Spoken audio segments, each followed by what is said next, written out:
त्यावर आपण जगून नाही चालत. गेली 1 वर्ष झालं आंदोलन सुरू आहे. मधल्या काळात तुम्ही सरकारवर आरोप केले की सरकारने कटकार रचना रचली, तुमच्या आंदोलनासंदर्भात फूट पाडण्याचा प्रयत्न केला. आता तुम्ही परत एकदा उपोषणाला बसताय. सरकारनं पुन्हा मागण्या मान्य नाही केल्या तर पुढची राजकीय भूमिका काय असणार? नाही, ते फूट पाडणं न पाडणं हे त्यांचा कामच आहे. ते पाडत येतात आणि आजही सुरू आहे ते षडयंत्र, ते कुठं बंद आहे. पण मला आजपासून त्या विषयावर बोलायचं नाही. मी सरळ सरळ सरकारला पुन्हा संधी द्यायला लागलो की मला आणि माझ्या समाजाला राजकारणाकडे जायचं नाही. आमचं समाजाचं आणि माझं ध्येय मराठा आरक्षण. या राज्यातला सगळा मराठा समाज हा कुणबी, कुणबी आणि मराठा एकच आहे.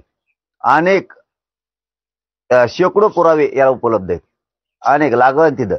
त्यामुळे आमचं मराठा आणि कुणबी एक असलेल्याच अंमलबजावणी करून टाका, कारण 83 क्रमांकाला मराठा आणि कुणबी एकच. सगळ्या सोयरीची अंमलबजावणी पण करा आमच्या व्याख्याप्रमाणे. मागेल त्या मराठा समाजाला सुद्धा नोंद मिळालेल्या मराठ्यांच्या नोंदीच्या आधारावर कुणबी प्रमाणपत्र देण्याची अंमलबजावणी तीही करा.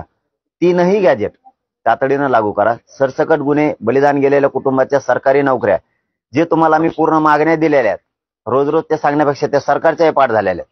शिंदे समितीनं 24 घंटे काम केलं पाहिजे. मग ह्या ज्या आमच्या एकूण मागण्या आहेत त्याच्यावरती अंमलबजावणी तातडीनं करा. यासाठी आजपासून आमरण उपोषण सुरू आहे. आम्हाला बाकीच्या विषयात आजपासून बोलायचं नाही, हे सरकारला मी जाहीरपणानं, मुख्यमंत्र्यांना आणि विशेष करून जे राज्य चालवते ते फडणवीस साहेब त्यांना सांगतो, मला आणि माझ्या समाजाला राजकारण करायचं नाही, पुन्हा बोंबलत बसायचं नाही. तुमचे ते माकडं मुकडं उठत मध्ये, त्यासाठी आजपासून आम्हाला राजकीय विषयावरती कोणत्या विषयावर बोलायचं नाही. माझं आणि माझ्या समाजाचं ध्येय मराठा आरक्षण, ते आम्हाला द्या. जर तुम्ही त्याची अंमलबजावणी केली नाही तर पुढं आमच्या नावाने बोंबलायचं नाही. ही तुम्हाला संधी आहे.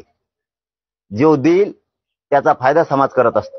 तुम्ही नाही दिलं तर पुढचं मी आज बोलत नाही, कारण मला आता फक्त आरक्षणासाठी आमरण उपोषण करून तुम्हाला एक संधी द्यायची. उपोषण सुरू करताय तुम्ही, सरकारच्या वतीने कोणाशी बोलणं झालंय, कोणाशी फोन वगैरे चर्चा केली? नाही, फोन नाही, काय नाही कोणाचा. आणि आम्ही ती वाट बघत नाहीत. मी मगाशी सांगितलं, निधून मागायचं असतं. मी आंदोलन करत असतो. माझ्या